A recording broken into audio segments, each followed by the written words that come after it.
señores, vamos a hablar acerca del próximo Congreso Nacional de Filosofía que se realiza, entiendo, de manera virtual aquí en Arequipa, señoras y señores, y se trata de la edición 18ª del Congreso Nacional de Filosofía. Y para hablar acerca de este tema está con nosotros el doctor Julián Flores, filósofo él, director del Departamento Académico de Filosofía de la Universidad Nacional de San Agustín. Doctor Julián Flores, bienvenido, muy buenos días. Buenos días y qué placer estar en tu programa prestigioso, ¿no? Y poder conversar algo sobre lo que es este 18 Congreso Nacional de Filosofía que se va a realizar del 22 al 26 de noviembre. Correcto. Doctor Julián Flores, el título de este congreso entiendo que es La filosofía frente al bicentenario en tiempos de pandemia. Sí, son dos temas centrales, 200 años de la llamada independencia y en el contexto de esta pandemia, ¿no? Que está pues bien, necesita una reflexión en relación a esto de la pandemia. Hay posiciones negacionistas, hay posiciones muy radicales, como también de otro lado. No sé, es necesaria una reflexión filosófica frente a la pandemia. Correcto. Doctor Julián Flores, esta versión del Congreso Nacional de Filosofía entiendo que es virtual, bastante peculiar con relación a las anteriores ediciones. Sí, es virtual y tiene como principal ponente al doctor Enrique Domingo Dussel, conocido como Enrique Dussel Ambrosini, de Argentina, uno de los grandes filósofos de talla mundial. Claro. Y que plantea la filosofía de la liberación, ¿no? Que muchos han confundido con una filosofía marxista. El caso de Enrique Dussel no es marxista, él plantea en todo caso una interpretación marxista porque por 10 años estudió, recuerda, hubo textos de Marx en los 80, 90, estudió pues en Berlín, estas obras escogidas que no se habían todavía analizado de Marx, ¿no? Desde una interpretación de lo que yo llamo el judaísmo marxista, ¿no? Es una posición, pero tiene una formación universal de cultura, donde Enrique Dussel plantea una crítica a la filosofía eurocentrista y una alternativa a la liberación para América Latina, ¿no? A partir de lo que él llama la filosofía de la liberación, pero basada en la ética, pero una ética no entendida como los filósofos eurocentristas. Por eso que él tiene bastante una polémica con la máxima representante de lo que es la ética eurocéntrica, como es Adela Cortina. Tuvo una polémica interesante, sino la economía, la ética en relación con la economía y con la política. O sea, la ética implica la liberación del oprimido a partir de las filosofías de Levinas, ¿no? Levinas es un gran filósofo que plantea que lo importante primero es cómo miramos al otro, ¿no? El problema de los oprimidos. ¿Y quiénes son los oprimidos? Pues 11, la mujer, 24 el pobre, ¿no?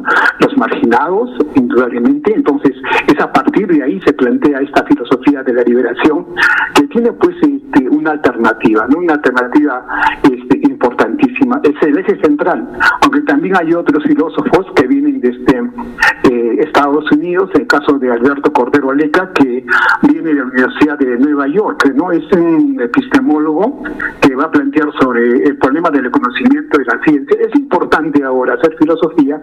Es el caso de mi persona, ¿no? Que yo soy profesor en lo que es filosofía de la ciencia y entonces considero de que hay una relación, ¿no?, de retroalimentación entre lo que es la filosofía y la ciencia, la importancia de la filosofía y la ciencia para plantear una alternativa a la sociedad, que es la sociedad del conocimiento, no solamente de un conocimiento cognitivo, sino de un conocimiento como praxis. O sea, el conocimiento de la sociedad implica pues una transformación en la política, en la actitud, en la ciudadanía. Esa es la sociedad del conocimiento, que vean, tenemos que verlo ahora en el contexto de la pandemia, en qué medida ha influido el problema de la pandemia. Entonces, viene este epistemólogo de Uruguay, viene Marisa Bertolini, ¿no?, sobre un tema central, lo que se está escuchando en el campo de la educación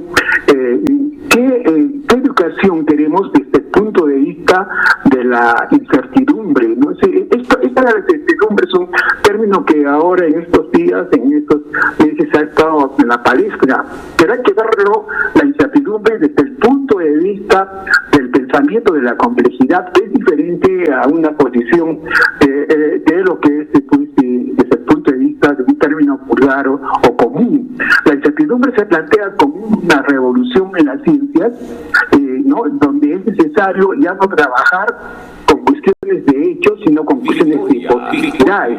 Vean, en este momento, por ejemplo, estamos en una incertidumbre y estamos en la primera, segunda, tercera, cuarta ola, ¿qué se viene? Estamos en la incertidumbre de la pandemia, doctor. La incertidumbre de la pandemia, ¿no? Sí, vean, en el caso, por ejemplo, de Israel tenía 0 muertos. El 70% estaba ya vacunado en Israel. Dijeron, ya, hemos pasado ya el problema de la pandemia. Pero en estos momentos, esta variante, la variante Delta, ha obligado pues a que tengan 200 muertos por día. Entonces, ¿qué ha pasado en Israel? El problema es muy importante discutirlo a través de la teoría de las llamadas los infectados disruptivos. ¿Qué son los infectados disruptivos? Son aquellos que, habiendo sido vacunados 2 veces, su dosis completa, se han enfermado, ¿no? Sí. Entonces, ¿qué ha pasado? Pues, ¿no? Cuando todo el mundo decía que con ya la vacuna se iba a salvar, Israel ya decía, hemos llegado a cero infectados, y era cierto en determinados días, ¿no? Sin embargo, ahora ha vuelto. El caso de Rusia también, el caso de... O sea, hay una... De Austria, Alemania, Francia. Sí, Alemania, exacto. Alemania, Rusia están en lo que se llama, pues, esto de la variante Delta, ¿no? Entonces, es necesario, desde el punto de vista filosófico, ¿qué está pasando con este problema? ¿Qué metodologías en la ciencia se está desarrollando? Sí. El caso, por ejemplo, de las vacunas, ¿cuál es la metodología? Basada en la biología molecular, por ejemplo, encontramos de que ellos están atacando esta proteína, la proteína que se llama Spike, ¿no? Es la llavecita que entra en la célula. Entonces se dan las sobredotaciones y por primera vez sale esta vacuna, la ARN, ¿no? En función de trabajar, ¿no? Para que se oponga a esta proteína, la proteína esa que es la mortal. El virus tiene 4 proteínas, ¿no? Pero la más mortal es la llavecita con que entra en la célula, infecta, ¿no? A la célula. Entonces, ¿cuál es la metodología? ¿Cómo está dándose la ciencia en estos momentos, no? Es importante. Y vean, en el campo, por ejemplo, la repercusión en el campo de la educación. Y en el campo de la filosofía de las ciencias sociales. Con esto de la pandemia, por ejemplo, podemos hablar de qué tipo de Estado. Ya el viejo molde de Estado está cambiando. Entonces tenemos que hacernos una reflexión filosófica sobre el nuevo Estado, por ejemplo, ¿no? Sí, doctor Julián Flores, seguramente ustedes desde la reflexión filosófica, que también pasa por una reflexión en torno a la ciencia, se han planteado y preguntado cómo es posible que se haya instituido casi como una verdad absoluta, única y universal, ¿no? El tema de la vacuna, desconociendo la posibilidad de que se pueda desarrollar y existen otras terapias para enfrentar precisamente este problema del COVID-19. Claro, hay un dogmatismo en la ciencia que corresponde a una filosofía dogmática. Doctor Julián Flores, hemos perdido y tiene varias posibilidades, o sea, no hay método científico, lo que hay son métodos científicos. Entonces hay variantes de metodologías, ¿no? Entonces algunos, y vean, esta ideología eurocentrista nos quieren implantar, ¿no? Un pensamiento único. Yo he sido uno de los que he compartido, por eso que me gusta escuchar esos principios de tu programa, el pluralismo, ¿no? O sea, es necesario reivindicar el pluralismo en todos los aspectos, ¿no? En lo que es información, en lo que es la ciencia, en lo que es la política. El pluralismo es importante. El pluralismo implica no desconocer las otras alternativas, pero tener una alternativa y defender su alternativa. Eso es ser pluralista. No ser un relativista, sino ser un pluralista que tiene posición, que tiene que defender su posición, ¿no? Pero decirte que solamente hay una verdad absoluta, eso no es ciencia, ¿no? Es un dogmatismo de ciencia, ¿no? Doctor doctor Julián Flores. Entonces, el Congreso se desarrolla durante una semana del 22 al 26 de noviembre, Dilvia. ¿Qué día es, doctor Julián? Exactamente 22.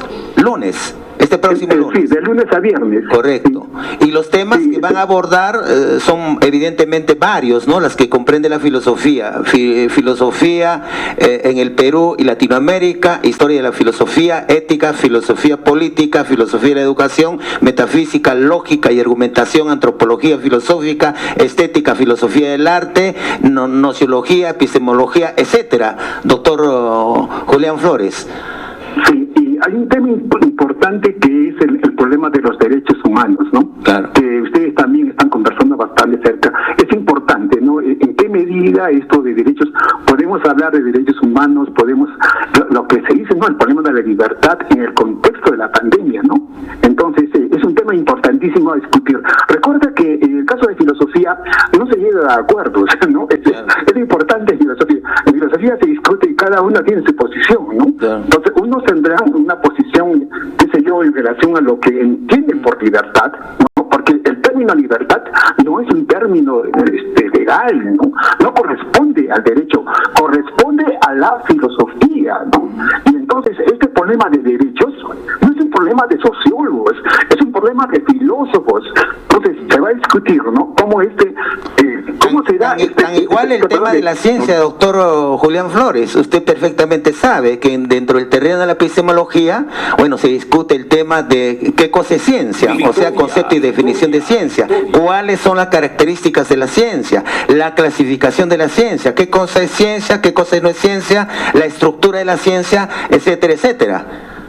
Claro, por eso que hay filósofos de la ciencia que son de positivistas lógicos, filósofos de la ciencia que son cuñianos, filósofos de la ciencia que son lacatosianos, filósofos de la ciencia que son semanticistas, y así te digo, no, entonces eso es lo importante, la ciencia que entonces es un problema filosófico, ¿no? Es igual ese problema de con esto del virus es la vida, ¿no? Si el virus es vida, es un tema también filosófico, pero yo creo que principalmente lo que me estoy abocando es el problema de la metodología, o sea, la importancia en estos momentos de comprender los adelantos tecnológicos en el campo de la metodología. Por ejemplo, ya no son métodos experimentales físicos, se emplea ahora el modelamiento y se emplea ahora la simulación, usando lo que es pues la investigación computacional. O sea, con eso de Internet hay